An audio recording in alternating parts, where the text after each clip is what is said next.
මේ උදෑසන මේ සබත් දවසේ ස්වාමීන් වහන්සේගේ වචනය වෙත අපේ අවධානය යොමු කරමු. අයිලා සිටින මේ වෙලාවේ අපේ යාඥාවෙන් ස්වාමීන් වහන්සේගේ වචනේ බාර කරන පිණිස සිස්ටර් චාන්දි සහෝදරි යාඥා කරන කල අපි එක්සත් වෙමු. ස්වාමීන් වහන්සේගේ වචනේ උදෙසා ඔබගේ වීඩියෝ එකත් ඔබගේ මයික් එකත් ඔන් කරලා යාඥාවෙන් සහාය ලබා දෙන්න මේ කාලයේ දෙවි පියාණන්ට බාර කරලා අපි එක්සත් වෙමු.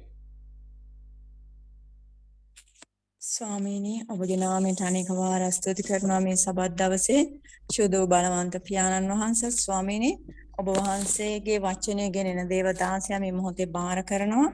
ඔබ වහන්සේ ස්වාමින් වහන්සේ අපේ ආත්මය ප්‍රාණය ශරීරය අරහා ඔබගේ වචනය ඒ දෙමුවත් කඩුවක් මෙන් ගමන් කරන පිණිස ඔහු තුලින් ඔබ වහන්සේ කතා කළ මැනව කියලා යාඥා කරනවා. ස්වාමින් වහන්සේ වචනය අසන අපි ඒ වචනය ස්වාමින් වහන්සේ සරුබිමේ වැටි ඵල දරන්නා වචනයක් බවට පත් වෙන පිණිස යේසුස් වහන්සේගේ නාමයෙන් යාඥා කරනවා. එසේම ස්වාමින් වහන්සේ දාසියාද ඔබ වහන්සේගේ වචනයද ශුද්ධාත්මයන් වහන්සේ ඔබ වහන්සේගේ ලේවල බල ඔබ වහන්සේට බාර කරන අතර යේසුනි ඔබගේ ලේවලින් අපි සියලු දෙනා ආලේප කරමින් ඔබ ස්පර්ශ කරමින් වචනය ශුද්ධාත්මයන් වහන්සේ අපේ බලයෙන් ශක්තියෙන් ඔබ වහන්සේගේ ශක්තියෙන් බලයෙන් ඔබගේ නුවණින් ස්වාමීන් වහන්සේ ඔහු වෙත පැමිණෙන්න කියලා යාඥා කරන අතර දැන් ඔබ වහන්සේගේ වචනය තුලින් නිදහස් කරන නිසා ස්තුති කරනවා.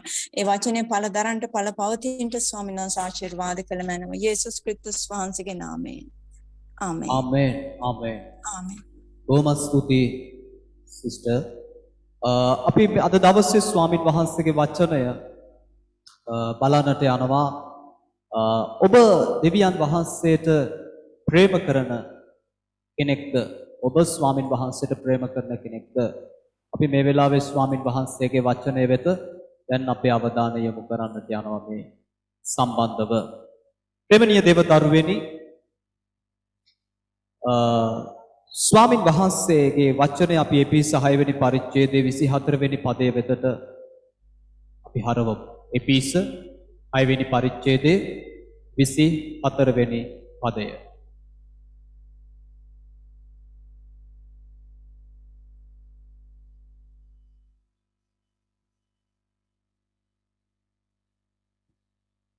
එපිස 6:24 වෙනි පදය.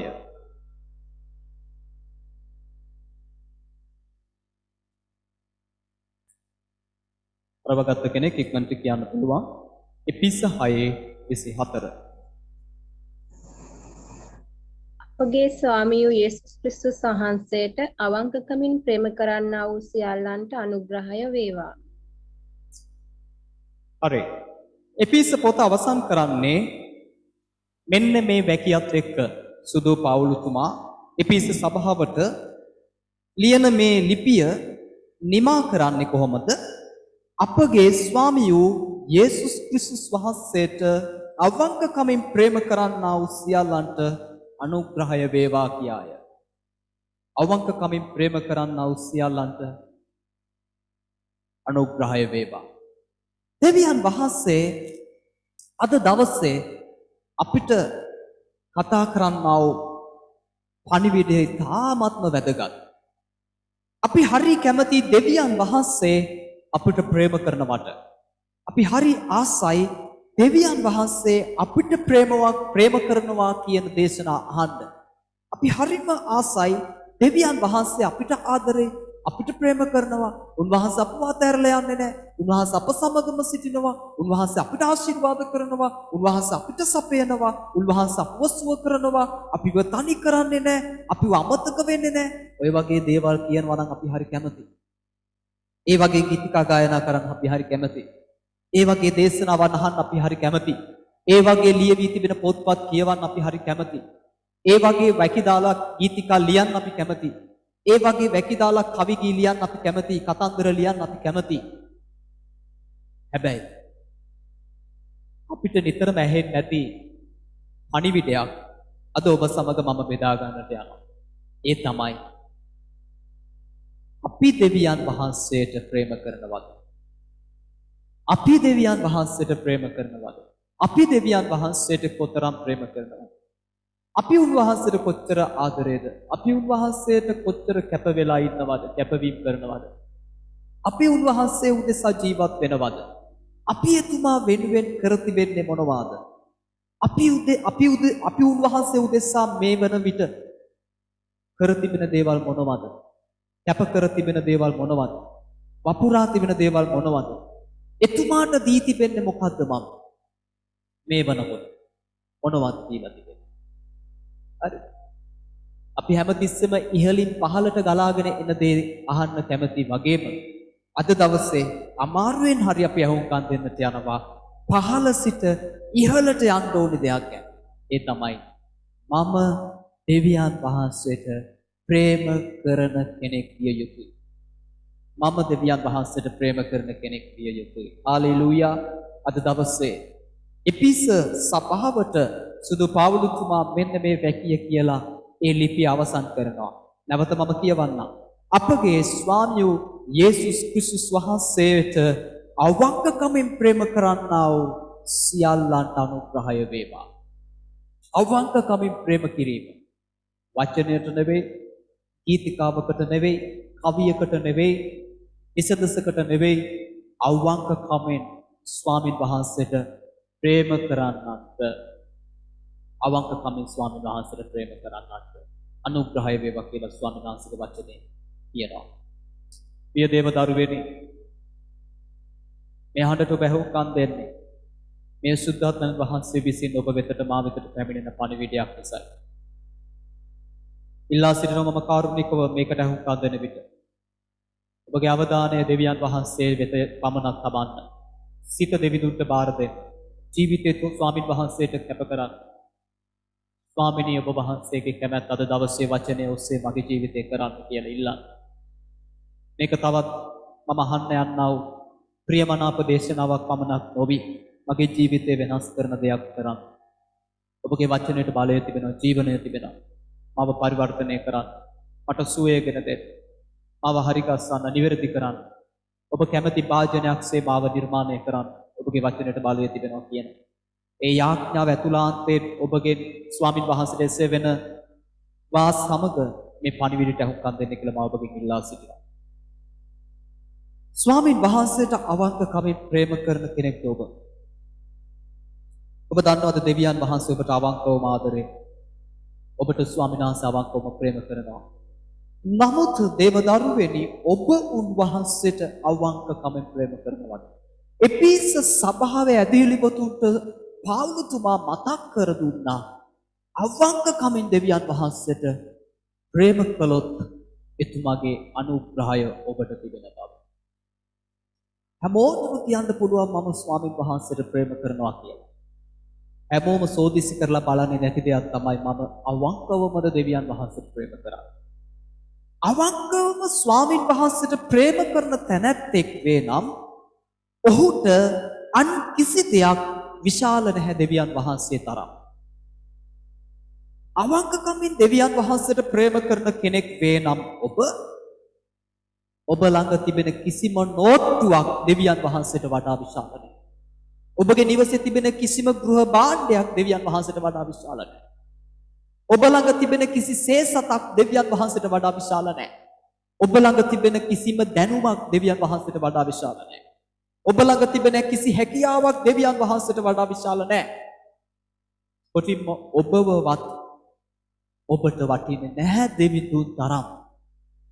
අවංකකමින් වහන්සේට ප්‍රේම කරන ජීවිතයක් නම් ඔබ සිතා බලන්න ස්තේපන් පිළිබඳව. ක්‍රියා පොතේ 7 වෙනි පරිච්ඡේදයේ නේද? ස්තේපන් පිළිබඳව කතා කරනවා. ඒ ස්ථානයේ කියන ස්තේපන්ව ගල්ගසා මරණු ලැබුවා. මොනවා වෙනුවෙන්? ක්‍රිස්තුස් වහන්සේ ගැන දේශනා කරපු නිසා. ක්‍රිස්තුස් වහන්සේව දේශනා කරන්ට ස්තේපන් කැපවුණු නිසා. ඔහුට දුව යන්න තිබුණා. ඔහුට හැරී කියන්න තිබුණා නෑ මම නැවතත් මේ වැරද්දක් නම් මම ඒක කරන්නේ නෑ කියලා ඔහුට කියන්න තිබුණා. මම ඔබට බයයි දෙවියන් වහන්සේට වඩා. ඒ නිසා මම මේක කරන්නේ නෑ කියලා ස්තේපන්ට කියා සිටින තිබුණා. ඒ කල්පහරින් බේරෙන ස්තේපන්ට ඕන තරම් අවස්ථාවක් තිබුණා. හැබැයි ස්තේපන් අවංකකමින් දෙවිඳුන්ට ප්‍රේම කරපු මිනිසෙක් නිසා ඔහු මතක තියාගන්න ස්තේපන් කියලා කියන්නේ උපස්ථානයේ සේවයට සභාවේ වෙන් වෙලා හිටපු කෙනෙක් ඇරෙන්න ප්‍රසිද්ධ අල්තාරයේ දේශනා කරපු හොඳ දේශකයෙක් නෙවෙයි. නමස්කාර කණ්ඩායමේ গিitar වාදකයෙක් නෙවෙයි. වීණා වාදකයෙක් නෙවෙයි. නමස්කාර කණ්ඩායමේ නමස්කාරයේ මෙහෙයවපු නිතරම මනුෂ්‍ය ඉදිරියේ ප්‍රසිද්ධියට ලක් වුණු කෙනෙක් නෙවෙයි ස්තේපන් කියන්නේ. තිරෙන් පිටිපස්සේ කාටවත් පේන්නේ නැති උපස්ථාදායක සේවය කරපු මිනිසෙක්. හැබැයි බලන්න ඔව් කොච්චරනම් දෙවිදුන්ට ප්‍රේම කළාද? අද මම දැකලා තිබෙනවා. අවස්ථාව කෙනෙකුට සභාවේ දෙන තෙක් ඔව් හොඳයි. සභාවේ මුල් ස්ථානයේ කෙනෙකුට දෙනකම් එයා සභාවට ආදරේ. බ්‍රදර් පොඩ්ඩක් පිටිපස්සෙන් ඉන්න. සිස්ටර් පොඩ්ඩක් පැත්තකට වෙලා ඉන්න. ටික දවසක් ඔයා වාඩි වෙලා ඉන්න කියනවට මිනිස්සු කැමති නැහැ. එහෙම කිව්වොත් මොකද කරන්නේ? එයා කැරලි ගහන්න පටන් ගන්නවා. සභාවට විරුද්ධව කෝන්තරයක් හදවතේ තියා ගන්නවා. නායකයන්ට විරුද්ධව කැරලිකාරකම් හදවතේ තියා ගන්නවා. අරවටුවක් කළොත් එහෙම පලි ගන්න තැනට මිනිස්සු ලක් වෙනවා. ඒක හදවතේ තියාගෙන නිතර ඒවත් එක්ක අරගල කරනවා. නායකයෝගේ මූණ බලන්න බෑ. නායකයොත් එක්ක සුහදශීලීත්වය නැවත ඇති කර ගන්න බෑ. මුල් ප්‍රේමයට ඇතුළු වෙන්න බෑ. කළගුණ අමතක වෙනවා. කරපු සැලකිලි අමතක වෙනවා. තමුන් කොතනද හිටියේ කෙසේද දෙවියන් වහන්සේ මට ප්‍රේම කරන්න මනුෂ්‍යංග පාවිච්චි කළේ නායකයන්ව පාවිච්චි කළේ කියලා මිනිස්සු අමතක වෙනවා.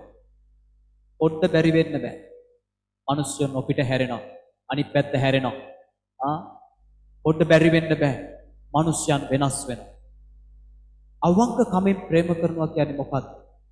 ස්තේපන්ලා වගේ. පිටිපස්සේ හිටිය මිනිස්සෙක් වෙලත් ස්තේපන් තමන්ගේ ජීවිතයේ ක්‍රිස්තුස් වහන්සේ උදෙසා දෙනු ලැබුවා. මගේ ප්‍රේමණීය දේව දරුවෙනි, දෙවියන් වහන්සේට අවශ්‍ය අවංක කමෙන් ප්‍රේම කරන මිනිස්සෙක් වෙනවා දකින්න ඔබ. අවංක කමෙන් දෙවිඳුන්ට ප්‍රේම කරන කෙනෙක් නම් ඔබ උන්වහන්සේගේ අනුග්‍රහයට පාත්‍ර වෙනවන අනුමානයි. සෙනෙහවන්ත දේව දරුවෙනි, 1 යොහාන් පොතේ 4 වෙනි පරිච්ඡේදයේ 19 වෙනි පදය කියා තිබෙනවා මෙලෙස. අපි උන්වහන්සේට ප්‍රේම කරන්නේ උන්වහන්සේ පළමු කොට අපිට ප්‍රේම කරපු නිසායි කියලා. ඒකට හේතුව මොකක්ද? අපි දන්නේ නැහැ ප්‍රේමය ගැන. අපි දන්නේ නැහැ ප්‍රේමය කියන්නේ මොකක්ද කියලා. අපි දන්නේ නැහැ ලෝකේ මෙච්චර මිහිරි පවිත්‍ර ප්‍රේමයක් ගැන සඳහන් වෙනවා කියලා. අපි දන්නේ නැහැ. මෙවන් ප්‍රේමයක් ගැන මීට පෙර අහලා තිබුණේ නැහැ. අපි දන්නේ ලෝකේ කතා කරන ආදරය, ලෝකේ කතා කරන සෙනෙහස, ලෝකේ කතා කරන ලෙන්ගතුකම් ගැන විතරයි. අපිට දන්නේ නැහැ දිව්‍යමය ප්‍රේමයක් පිළිබඳව මීට පෙර. දෙවියන් වහන්සේ පළමු කොට අපිට ප්‍රේම කරපු නිසාම අපි දැන් දැන සිටිනවා උන්වහන්සේට ප්‍රේම කරන්නට. එසේ ප්‍රේම කරන්නටද? සීමා කොන්දේසි නැති ප්‍රේමයකින් ප්‍රේම කරන්නට. කොන්දේසි විරහිත ලෙස දෙවිඳුන්ට ප්‍රේම කරන්නට. එනිසා 1 යොහාන් පොතේ කියනවා 4:19 අපි ප්‍රේම කරන්නේ පළමු කොට උන්වහන්සේ අපිට ප්‍රේම කරපු නිසායි. පළමු කොට අපිට ප්‍රේම කළා උන්වහන්සේ. අපි එතුමාට ප්‍රේම කරන්නට පෙර එතුමා අපිට ප්‍රේම කළ බව කියනවා. අපි එතුමාට ප්‍රේම කරන්නට දන්නේ නැහැ. එතුමා අපිට ප්‍රේමය කියන දේ ඉගෙනුවා. ඒ නිසා අද අපිට ස්වාමීන් වහන්සේගේ වචනෙන් එපිස පොතෙන් මතක් කර දෙනවා අවංක කමින් එතුමාට ප්‍රේම කරන්න. අවංක කමින් උන්වහන්සේට ප්‍රේම කරන්න. අවංක කමින් ප්‍රේම කරන මනුෂ්‍යයා වෙනුවෙන් දෙවිඳුන් මැදිහත් වෙනවා. අනුග්‍රහය දක්වනවා. අනුග්‍රහය දක්වනවා. ඔබ දැකලා තියෙනව නේද? සමහර ගායිකාවන්ට ස්ටේජ් එකට එන්න කවුරු හරි අනුග්‍රහය දක්වන්න ඕන.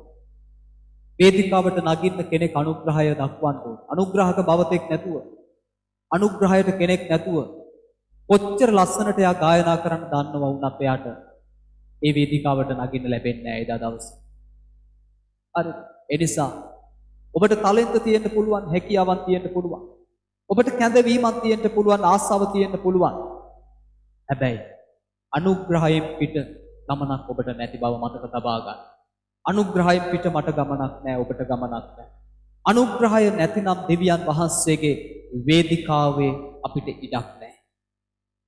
මම වේදිකාවේ කියලා කතා කරන්නේ මොකක් ගැනද? ඉදිරියට අපේ ජීවිතේ ගමනක් නැහැ කියන එකයි එතන කියන්නේ. හරි.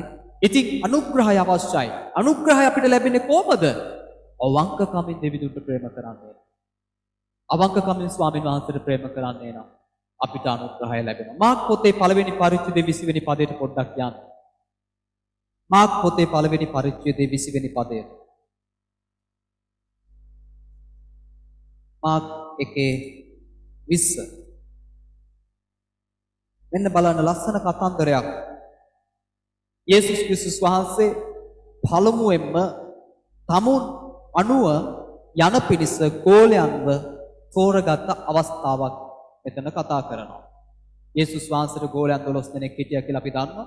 නමුත් ඒ 12 කැඳවන්න මුල්ුණු අවස්ථාව, මුල් ගෝලයන් කැඳවීම ගැන එතන කතා කරනවා. මොකද්ද 20 වෙනි පදේ කියන්නේ? 19:20 කියවන්න පුළුවන් කාට හරි අවස්ථාවක් තියෙනවා. බයිබලයේ කියවන්න. ඒක යහපත් දෙයක් ඔබට ලැබෙන හොඳ අවස්ථාවක්. කියවන්න.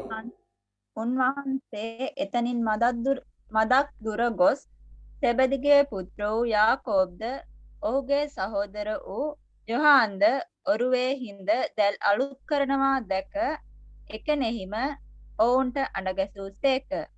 ඔහුද තමුන්ගේ පිය වූ සෙබෙදි වැඩකාරයන් සමග ඔරුවේ ඉන්ට හැර උන්වහන්සේ පස්සේ ගියෝය.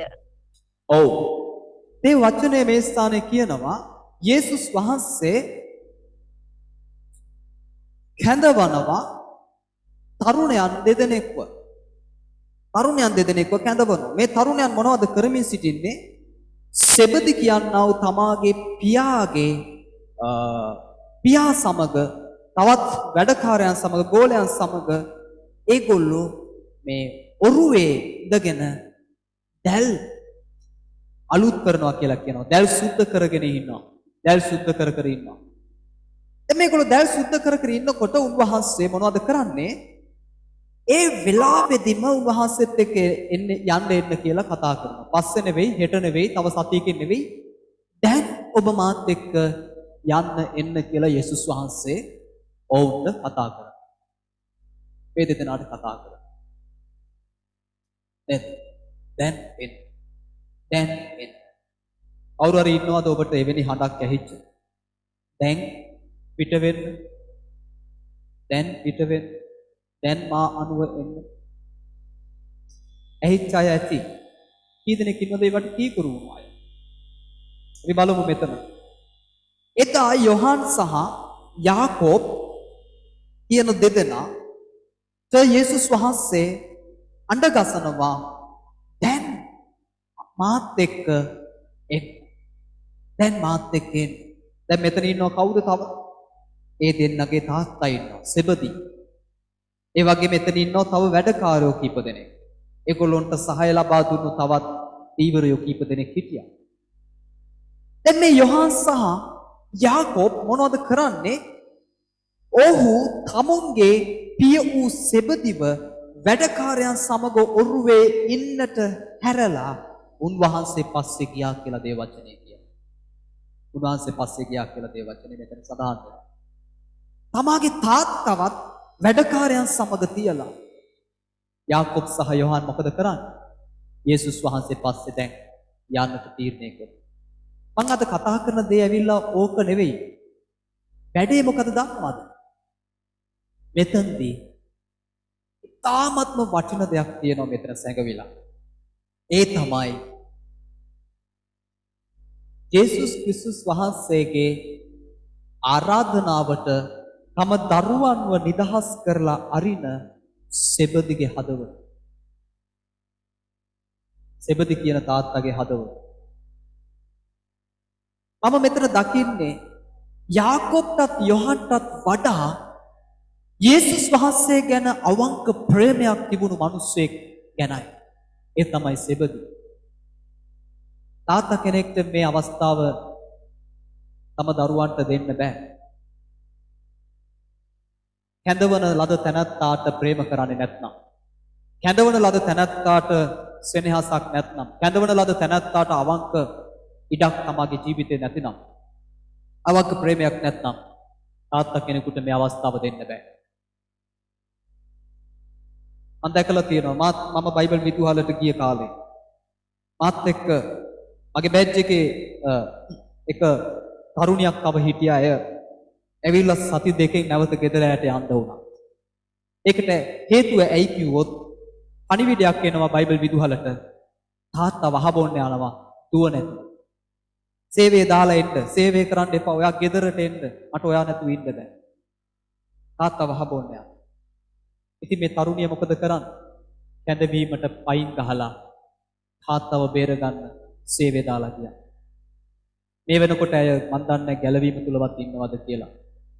ඔවුන්ව දකින්න ලැබෙන්නේ නැහැ අපිට මේ වෙනකොට. සෙනෙහවන්ත දේව දරුවෙනි සෙබදි ගැන ටිකක් කල්පනා කරලා බලන්න. සෙබදි කියන යාකෝබ්ගේ යොහන්ගේ පියාගේ හදවත දිහා පොඩ්ඩක් කල්පනා කරලා බලන්න.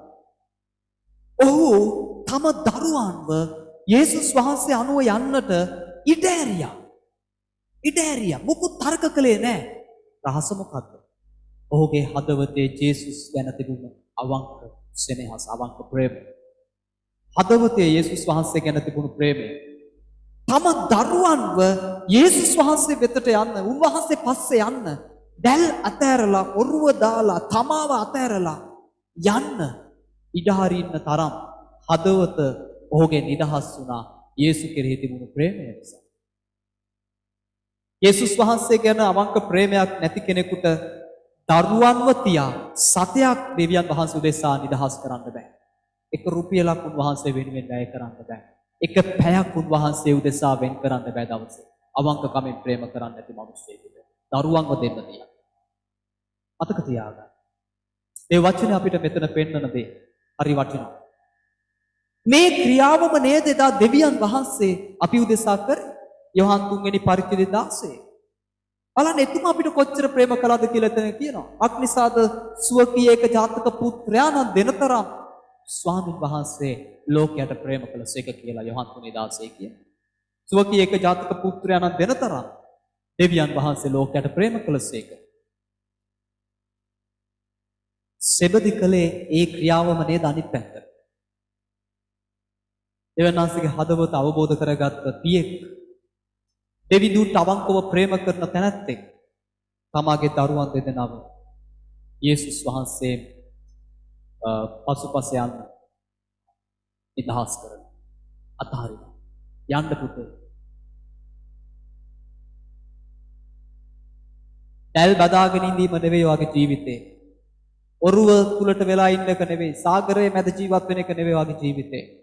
වායන් වාට ජීවිතයක් තිබෙනවා දෙවියන් වහන්සේ තුල ඒක ලබා ගන්න. ඒ තාත්තා දෙවියන්ට ප්‍රේම කරපු තාත්තා කෙනෙක් නිසා තමන්ගේ දරුවන්ව යේසුස් වහන්සේ පසුපස කැඳවීමට ඉඩ හරිනවා. කවදද? එවෙලෙම. කලින් ලිපියකින් දැනුම් දීලා නෙවෙයි. එවෙලෙම.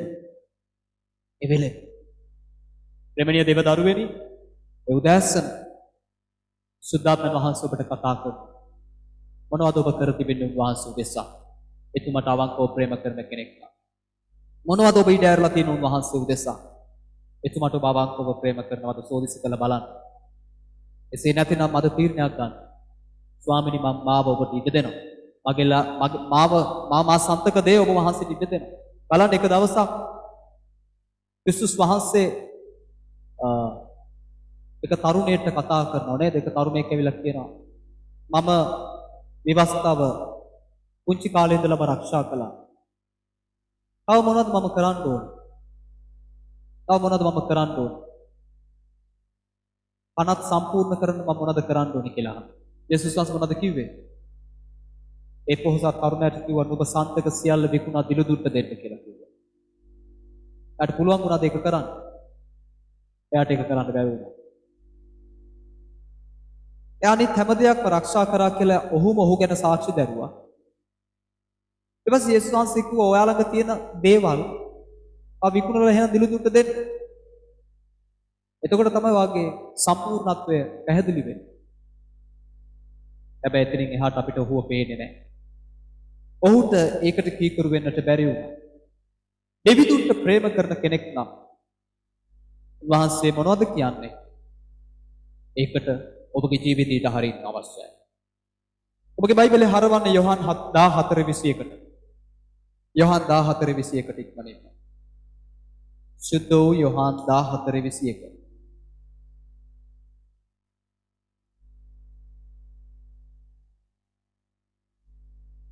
සුදු යොහන් 14:21. තවත් කෙනෙක් කියවන්න බලන්න බයිබලේ.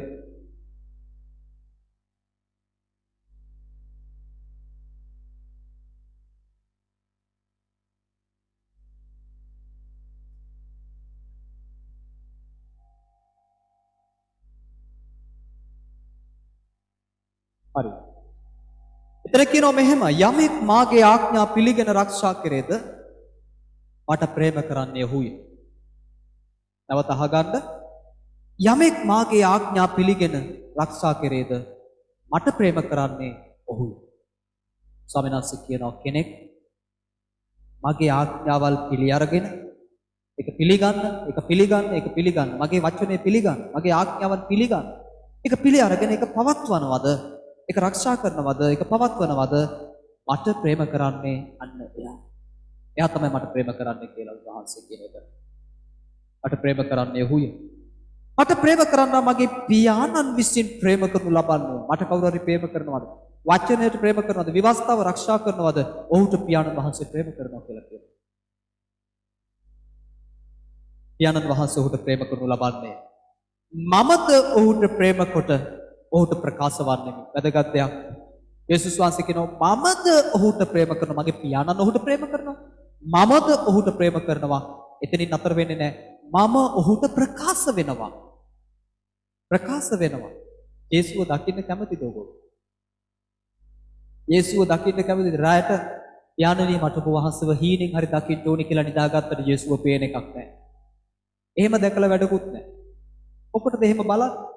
ඒ හීනෙන් ඔබ අවදි වෙනවම. ස්වාමීන් වහන්සේ මෙතන කියනවා එතුමාගේ ආඥා ඔබ රකින්න කෙනෙක් නම් අවංකව ස්වාමීන් වහන්සේට ඔබ ප්‍රේම කරන කෙනෙක් නම් පියාණන් ඔබට ප්‍රේම කරයි මමත් ඔබට ප්‍රේම කරයි ඒ විතරක් නෙවෙයි මම ඔබට ප්‍රකාශ වෙනවා යේසුස් වහන්සේ කියනවා මම ඔබට ප්‍රකාශ වෙනවා හාලෙලූයා මම ඔබට ප්‍රකාශ වෙනවා කොහොමද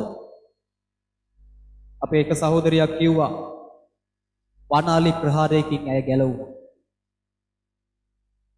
මොකද්ද සිද්ධ වුනේ යේසුස් වහන්සේ ප්‍රකාශ වුණු මොහොතක්.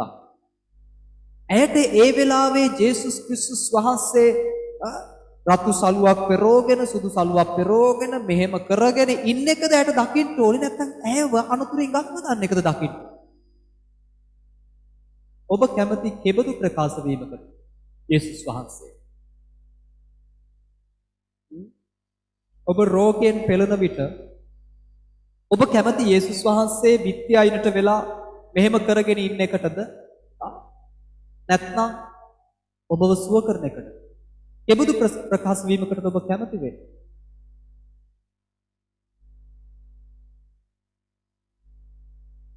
මගේ ප්‍රේමණීය දේව දරුවෙනි යේසුස් වහන්සේ කියනවා මම ඔබට ප්‍රකාශ වෙන්න ඕනම වෙලාවක උන්වහන්සේ ඔබ සමග ඇත. උන්වහන්සේ ඔබ සමග ඇත. එනිසා මේ දවසේ මම ඔබව ධෛර්යමත් කරනවා. අවංකකමින් උන්වහන්සේට ප්‍රේම කරන මිනිසෙක් වෙන්න. අවංකකමින් දෙවිඳුන්ට ප්‍රේම කරන තැනැත්තෙක් බවට පරිවර්තනය වෙන්න. ඔබ දිහා බලාගෙන පැත්තකට වෙලා ඉන්න යේසුව නම් ඔබට ප්‍රකාශ වෙන්නට ඕනේ. ඒකට ආස කරන්න එපා. ඒක වැඩක් නැහැ. ඔබ රෝගයෙන් සිටින විට ඔබව සුව කළ හැකි ඒ ප්‍රකාශ වීමට ආස වෙන්න. ඔබ විපතට ලක් වෙන විට ඔබව ඇදලා ගන්නට පුළුවන් මේ මොහොතට ඒ ප්‍රකාශ වීමට ආසා වෙන්න. ඔබගේ කඳුළු පිස දමනයේ මොහොතේ ප්‍රකාශ වීමට ආසා වෙන්න. කවුරුත් ඔබට නැහැ කියලා හැඟෙන විට උන්වහන්සේ ඇවිල්ලා ඔබව දුරුළු කරගන්න ඒ අවස්ථාවේ ප්‍රකාශ වීමට ආසා වෙන්න. ඒක වෙන්නේ කොහොමද? ඔබ අවංකකමින් උන්වහන්සේට ප්‍රේම කරන කෙනෙක් නම්. නාමික කිතුනුව හරි කැමති බිත්තියේ උන්වහන්සේගේ රූපය ඇඳෙනවා නම් ප්‍රකාශ වෙනවා නම් ඒ වගේ. නාමික කිතුනුව හරි කැමති ලොකු එලියක් විදහාගෙන තමන් දිහා බලාගෙන ඉන්න ජේසු දිහා බලන්න හරි කැමති එහෙම ප්‍රකාශ වීමකට. ඒ ප්‍රකාශ වීම වැඩක් නැහැ. ඒක නෙවෙයි ප්‍රකාශ වීම කියලා කියන්නේ. යේසුස් ක්‍රිස්තුස් වහන්සේ ඔබ සමග සිට ඔබව රැකීම ඔබව රැගෙන යාම ඉදිරියටත් ඉහළට කවදාවත් කාටවත් ඔබව නතර කරන්න බැරි බලපෑමක් බවට ඔබ පරිවර්තනය වීම. හලෙලූයා. රතු මුහුද මැදි එකර කරපු තැනන් වහන්සේ. හලෙලූයා. එවැනි අත්දැකීම් මැදින් ඔබව අරගෙන යන ප්‍රකාශ වීමකටයි ස්වාමින් වහන්සේ මෙතන කියන්නේ. එනිසා ඔබ ආත්මික කිතුණුවන් හැටියට නිකන් බබාලා වගේ ඉන්න කිතුණුවන් විදියට දෙවියන් වහන්සේ දිහා බලන්න එපා. එතුමගේ වචනේ දිහා බලන්න එපා. කිතුණු බබාලා වගේ ජීවත් වෙන්න එපා. අපි කිතුණු බබාලා නෙවෙයි. ආමේන්. අපි කිතුණු බබාලා නෙවෙයි. උන්වහන්සේ පින්තූරයකින් දර්ශනය වෙනව දකින්න අපි කිතුණු බබාලා නෙවෙයි. අපි ඊට වඩා ගැඹුරින් උන්වහන්සේව දර්ශනය කර ගන්නවයි. එතුමාව ප්‍රකාශ කර ගන්නවයි. එහෙනම් මෙතන කියනවා යානන් ඔහුට ප්‍රේම කරනවා. මම ඔහුට ප්‍රේම කරනවා. ඒ විතරක් නෙවෙයි මම ඔහුට ප්‍රකාශ වෙනවා. මේ පරිච්ඡේදෙම 23 වෙනි පදේ බලන්න. යොහන් 14:23 බලන්න. ඒ වගේම නොමුතීට වඩා චුට්ටක් වෙනස් එකක් යේසුස් වහන්සේ කියනවා. මොකද්ද කියන්නේ? 23.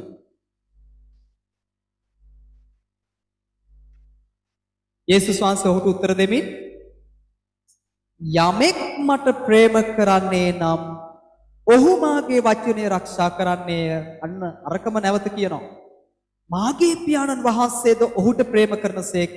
අරකම නැවත කියන වෙතනත්. අපි ඔහු ළඟට ඇවිත් ඔහු සමග වාසය කරමුව. මෙන්න තව දෙයක් වෙනස් දෙයක් කියනවා. ඉස්සර කිව්වා මම ප්‍රකාශ වෙනවා ඔහුට. මෙතන කියනවා අපි ඔහු ළඟට ඇවිල්ලා ඔහු සමග වාසය කරමු. ආමේන්. ඔහු සමග වාසය කරමු. ඊතරම් යහපත් දෙයක්. ඔබ සමග ත්‍රිත්වය අපි යේසුස් වහන්සේ කියනවා අපි ඇවිල්ලා. අපි කියන එකේ අදහස මොකද්ද? පියාණන්, පුත්‍රයාණන්, සුද්ධාත්මයන්න් කියන ත්‍රිත්වයම ඒ අවංකකමෙන් ප්‍රේම කරන මනුස්සයා සමග සිටිනවා කියලා කියන්නේ. හාලෙලූයා. ඒ මනුස්සයා සමග සිටිනවා. වෙන කවුදවත් එක්ක ඉන්න ඕනේ? වෙන මොනවදවත් එක්ක තියෙන්න ඕනේ? ත්‍රිත්වය ඔබ ළඟ නම්. ත්‍රිත්වයේ තනන් වහන්සේ ඔබ සමග නම්. තව මොනවද ඔයගොල්ලන්ට ඕනේ? එනිසා අපි ආඥා කරමු මේ වෙලාවේ ස්වාමිනී අද දවසේ අපි අනිත් පැත්ත ඉගෙන ගත්තා නේ. මොකක්ද? දෙවියන් වහන්සේ මට ප්‍රේම කරන එකට වඩා මම අවංකකම දෙවියන්ට ප්‍රේම කරන්න ඕනේ මිනිස්සු. අනිසා අපි මේ වෙලාවේ දෙවියන්ට ආඥා කරමු. අපි ඇස් වහමු. රද සෑම් ඉන්නවද? රද සෑම් ඉන්නවා නම් මේ වෙලාවේ වචනය ගැන ආඥාවක් කරන්න ඉල්ලා සිටිනවා.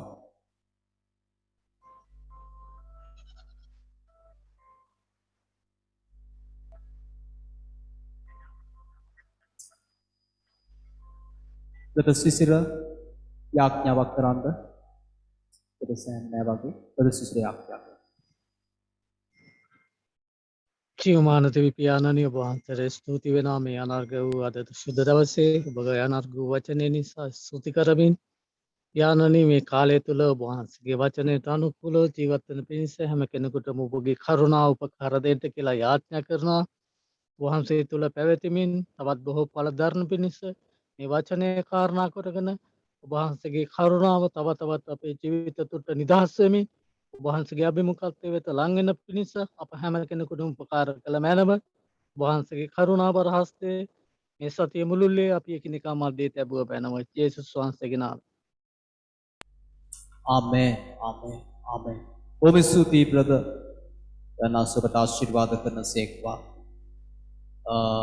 ස්වාමීන් වහන්සේ යහපත් වහන්සේට සිරු ගෞරවය මහිමය දැසසුම වේවා.